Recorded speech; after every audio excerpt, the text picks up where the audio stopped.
본문 말씀을 가지고 지성소의 하나님 또 성소의 하나님이라는 제목으로 말씀을 함께 나누도록 하겠습니다. 할렐루야. 오늘은 이 상에 관한 하나님의 말씀을 듣도록 하겠습니다. 저는 어렸을 때 상을 생각하면 좀 끔찍한 기억을 가지고 있습니다. 저에게 상은요, 소름입니다. 소름. 그리고 공포입니다. 그 이유가 뭐냐면 이런 밥상이 있었어요. 이런 밥상. 큰 방에 엄마가 준비하신 저녁 밥상이 차려집니다. 형제들이 빙 둘러 앉아 있습니다. 아버지 수저, 젓가락을 구별해서 놓습니다. 아버지의 숟가락과 젓가락은 자식들과 다른 구별되어 있는 것입니다. 그리고 밥과 국 여러 반찬들이 밥상에 놓입니다. 그런데 아버지께서 아직 오시지 않습니다. 기다려도 오시지 않습니다. 상이 차려진 시간이 불과 몇 분이 채 안 되었는데 아버지께서 아직 들어오지 않으십니다. 그런데 이게 웬일입니까? 그런데 그 밥상 앞에서 잠이 오기 시작합니다. 이러면 안 되는데 눈을 뜰 수가 없습니다. 참아도 안 됩니다. 고개가 숙여집니다. 곁에 있는 형이 고개 들어 라고 하는 소리가 저 멀리서 들려옵니다. 그리고 얼마 후 제 눈에서 불똥이 튑니다. 그리고 제 귀에서는 쾅 하는 소리가 들립니다. 다음날 아침에 제 눈에는 시퍼런 멍이 들어 있습니다. 어젯밤에 밥상 앞에 졸던 저를 발견한 아버지가 제 머리를 그냥 밥상에 눌러버리신 것입니다. 오늘 말씀의 밥상 앞에 눈을 크게 뜨고 정신을 차리시길 바랍니다. 눈을 부릅뜨고 말씀을 읽도록 하겠습니다. 23절 말씀 같이 읽을까요? 너는 저강목으로 상을 만들되 길이는 2규빗, 너비는 1규빗, 높이는 1규빗 반이 되게 하고. 조각목으로 무엇을 만들라고요? 상을 만들되라고. 여호와께서 모세에게 상을 만들도록 지시하십니다. 증거궤와 증거궤 덮는 이 성막의 지성소 안에 드는 유일한 기구들이죠. 그리고 오늘 이 지성소의 크기는요 5m, 5m 정사각형이고 또 그 나머지 이 성소의 크기는 5m에서 길이가 약 10m 정도 됩니다. 거기에 지성소 앞 그 뜰에 상과 등잔대와 분향단은 성소의 앞뜰에 두는 유일한 기구들입니다. 중요한 것은 성소에 아무 기구들이 들어가지 않습니다. 거기에 놓여진 유일한 기구들이 있다는 것을 우리가 기억해야 할 것입니다. 오늘은 그 성소의 3개의 기구 중 상에 대한 말씀이죠. 크기가 길이가 90cm, 너비가 45cm, 높이가요 67.5cm입니다. 규빗을 환산해서 이렇게 적어놓은 것입니다. 이 상이라는 것은 한자어로 보면 나무 목을 어떤 뚜껑이 덮고 있는 것, 마치 나무로 된 어떤 형체 위에 두공이나 어떤 받침대가 있다라는 것을 표현하고 있습니다. 다른 말로 하면 나무 위에 어떤 쟁반과 같은 것들이 놓여 있다라는 것이죠. 이해되십니까? 네, 이런 모양이죠.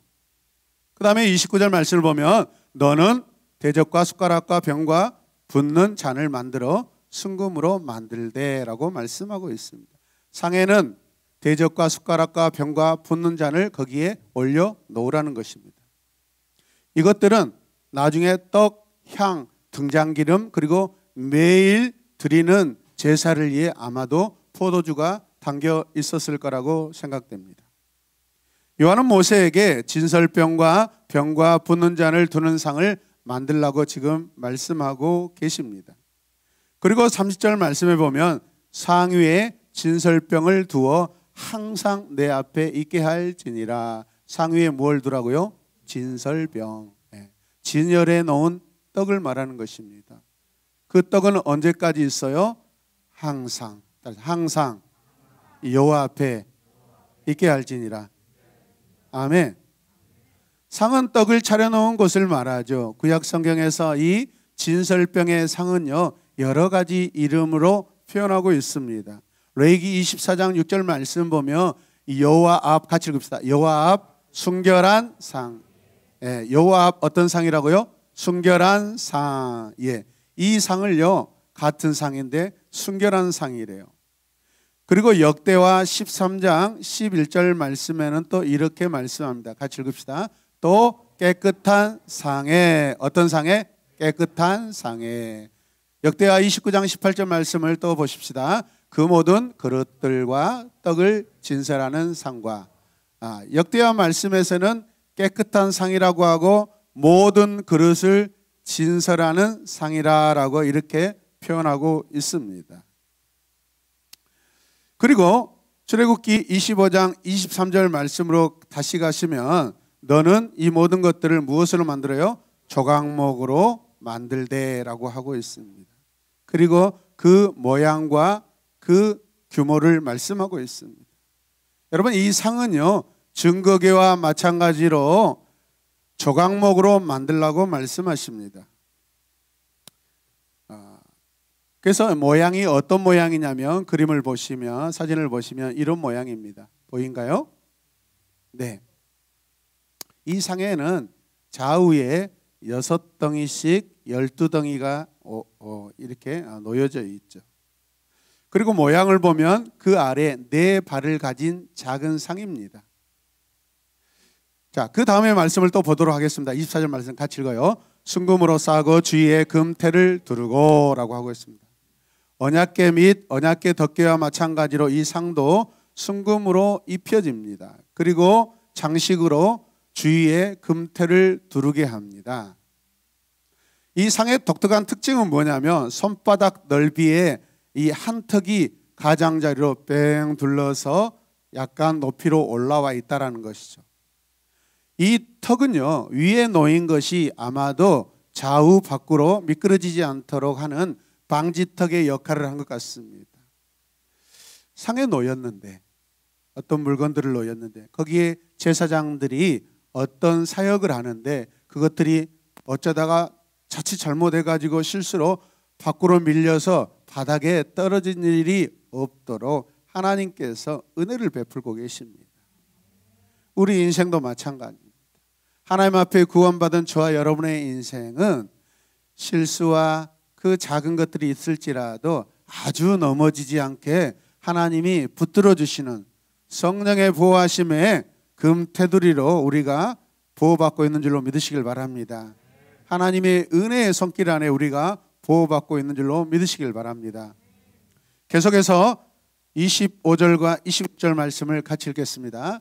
그 주위에 손바닥 넓이만한 턱을 만들고 그 턱 주위에 금으로 테를 만들고 그것을 위하여 금고리 넷을 만들어 그 4발 위 4 모퉁이에 달되. 여러분, 지난 시간과 마찬가지로 이 증거궤에도 4 모퉁이에 고리가 만들어져서 거기에 조각목 채를 끼워 넣어가지고 그렇게 보관하게 하셨습니다. 오늘 이 상도 마찬가지입니다. 4 모퉁이에 이 고리를 만들고 그리고 이것을 채를 끼워서 나중에 어깨에 매게 하게끔 하나님께서 준비하신 것을 볼 수 있습니다. 4발 위에 금고리 넷을 달게 했다라는 것이죠. 기억하십니까? 자, 그 다음에 27절과 28절을 계속 읽겠습니다. 덮개대 붙이는 이는 상을 매일 채를 꿰 것이며 또 조각목으로 그 채를 만들고 금으로 쌓아 상을 이것으로 어떻게 아멘, 이것으로 맬 것이니라. 여러분, 이 떡상은요 반드시 채를 고리에 꿰어서 어깨에 매야 합니다. 어떤 우마에 여러분 올려서 여러분 움직이게 할 수가 없다는 것이죠. 이해되십니까? 그래서 여러분, 학자들이 많은 연구 끝에 말씀을 연구하여서 복원한 아까 그 떡상은 추측한 떡상이고 새롭게 연구해서 이게 정말 가장 말씀에 가까운 떡상이라고 하면서 유추해낸 그런 최종적인 그런 모습 모양입니다. 학자들이 복원한 떡상의 모습입니다. 이해되십니까? 그 위에 칸칸마다 이제 떡을 넣어서 보관하고 진설하게끔 해 놓았다라는 것이죠. 이해되시는 분은 아멘 합시다. 네, 아름답죠. 영광스럽고 굉장히 멋지지 않습니까? 계속해서 30절 말씀을 보겠습니다. 상위에 진설병을 두어 항상 내 앞에 있게 할지니라. 이게 가장 중요한 말씀 중에 하나입니다. 상에는 떡이 어떻게 있게 하라고요? 항상 있게 하라고 하십니다. 떡이 중요하다는 말씀이죠, 여러분. 그래서 진설병은 신앙의 눈으로 볼 때 임재의 떡입니다. 왜? 하나님 앞에 항상 그 떡이 있기 때문에 그렇습니다. 항상 계시는 그 하나님 앞에 이 떡이 있기 때문에 떡과 하나님은 바로 공통적인 관계로서의 임재입니다. 이 떡이 임재의 떡입니다. 여호와 앞에 항상 있기에 여호와 앞에 항상 있는 떡이라는 것을 기억하시길 바랍니다.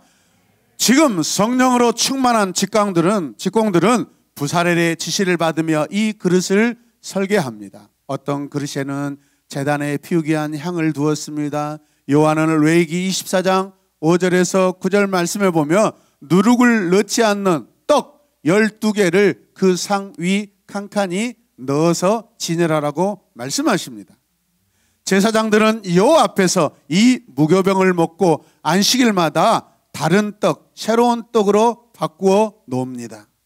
신선한 떡이 항상 진열되도록 하기 위함입니다. 떡은 부패하여 있으면 안 되는 것이죠, 여러분. 함께 고백합니다. 떡은 부패하면 안 된다. 네, 부패할 수 없는 떡입니다, 여러분. 이 떡은 부패할 수 없는 떡이라는 것을 기억하시길 바랍니다. 사무엘상 21장 6절 말씀을 보면 제사장이 그 거룩한 떡을 주었으니 다윗에게 주었습니다. 거기는 진설병 여호와 앞에 물려낸 방금 교환한 떡입니다. 이 떡은 더운 떡을 드리는 날에 물려낸 떡이라 새로운 신선한 떡을 올리고 방금 일주일간에 있었던 떡을 이제 물러내는데 그 떡을 누가 먹게 됩니까? 다윗이 먹게 됩니다. 다윗이 요나단의 도움으로 자기 사람들과 사울을 피하여 도망하던 중에 놉당의 제사장 아히멜렉이 보통 떡은 없고 방금 교체한 5덩이 거룩한 떡밖에 없다고 하였을 때 그것을 주십시오라고 하며 다윗이 허기를 채우며 살아납니다. 할렐루야. 아히멜렉 제사장이 줘서 먹은 거룩한 떡입니다. 다윗이 어떻게 거룩한 떡을 먹을 수 있었을까요? 다윗이 도망하다 지쳐갈 때 다윗은 이 떡을 먹으며 여호와 하나님의 은혜를 생각했던 것입니다. 하나님의 도우심과 자기 삶에 임재하시는 거룩함을 느꼈을 것입니다. 하나님이 통치하시고 하나님이 다스리는 나라를 세워드리겠다라는 그 열망이 거룩한 떡을 먹으며 그 10년 가운데 다윗의 마음 가운데 가득했을 줄로 믿습니다. 다른 고대 중동 지역의 문화를 보면 사람들이 자신이 섬기는 신에게 매일 떡과 음료를 바칩니다. 이방인들도 자기들의 신에게 매일 신선한 떡을 바쳤습니다. 하물며 살아계신 여호와 하나님 앞에 드리는 떡이야 신선하기 여러분 그건 당연한 것이고 모양만 신선한 것이 아니라 우리의 믿음, 신선한 믿음, 거룩한 믿음, 깨끗한 믿음, 정결한 믿음, 구별된 믿음으로 여러분 준비하여서 드리는 떡이어야 될 줄로 믿습니다. 지금은 모양이 중요한 게 한 것이 아니라 그 모양 안에 담긴 디자이너, 만든 자의 그 마음과 정신과 가치관을 파악해내는 것이 더 중요하다는 것을 믿으시길 바랍니다. 모양이 중요하지 않습니다. 그러나 하나님은 모양도 주셔서 그대로 행하고 있는 줄로 믿으시길 바랍니다. 다윗이 먹은 떡은 그러면 어떤 떡이에요? 이 거룩한 떡은요 다윗을 살리는 떡이었습니다. 함께 고백합시다. 다윗을 살리는 떡입니다. 살아있는 떡이고 사람을 살리는 떡입니다. 여호와의 임재의 떡입니다. 할렐루야.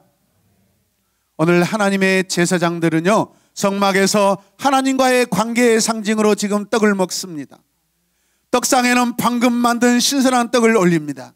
이때 떡은 한 주간 진열해 놓은 묵은 떡인 것이므로 여러분, 그 제사장이 물려내면서 그것을 먹을 때 목이 메어서 아마도 포도주와 같이 마시면서 먹었을 것입니다.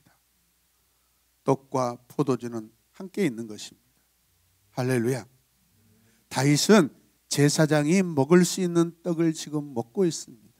이해되십니까? 그러면서 성막 성소의 상의 의미는 그러면 무엇일까? 우리가 한번 생각해 보겠습니다. 이것은 하나님과 백성의 관계입니다.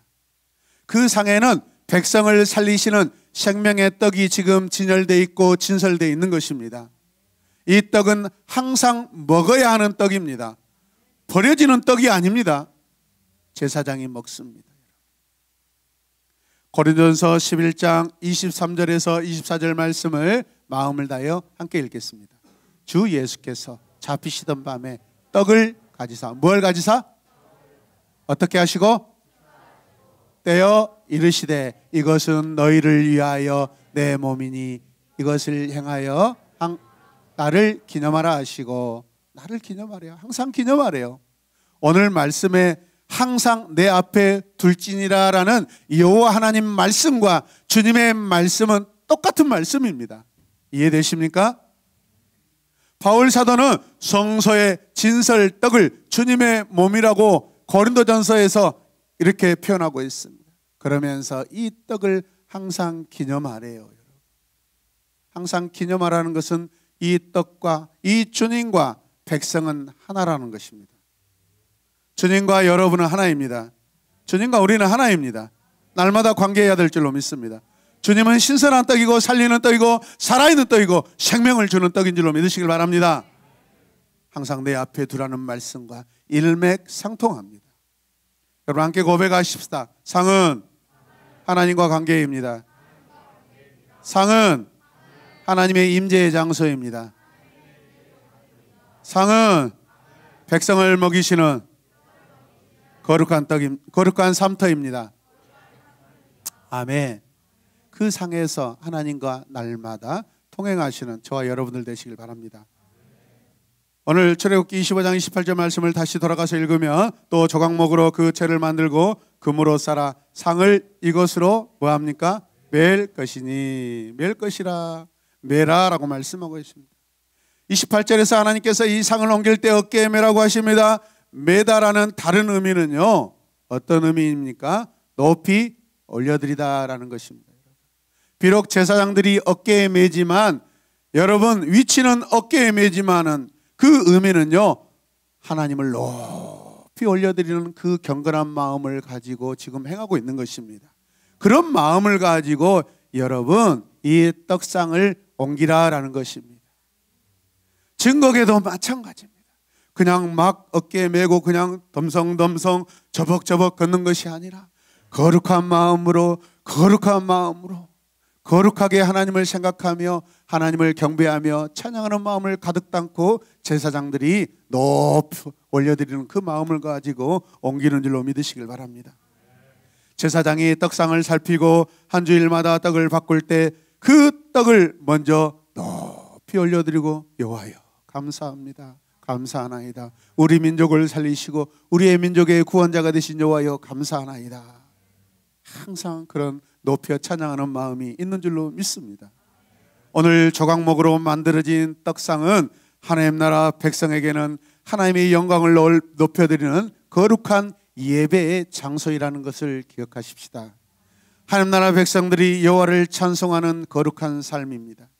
그런 차원에서 우리의 한 주간의 삶은 항상 진열되는 신선한 떡을 먹어야 됩니다.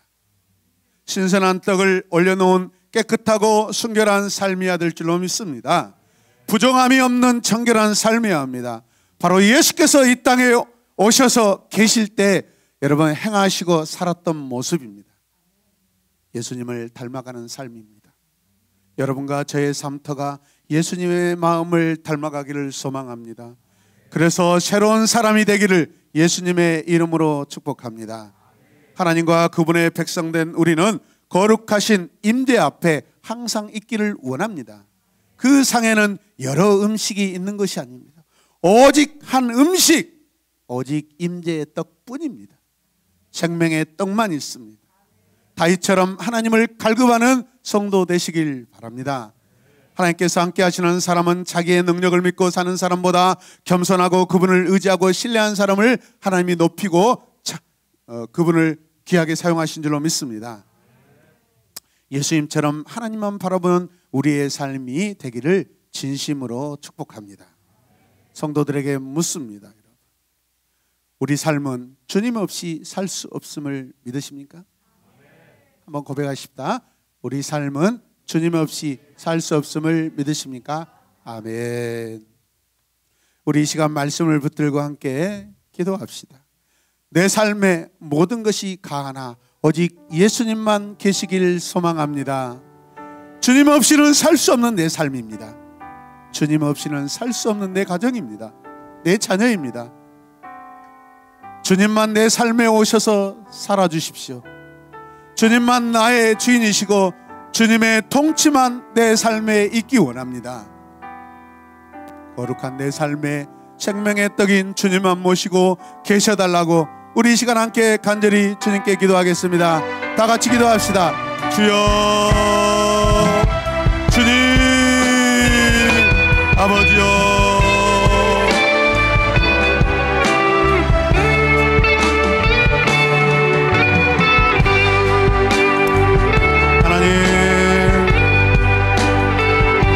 우리에게 생명의 떡을 허락하신 하나님 감사합니다. 살아있는 떡을 주시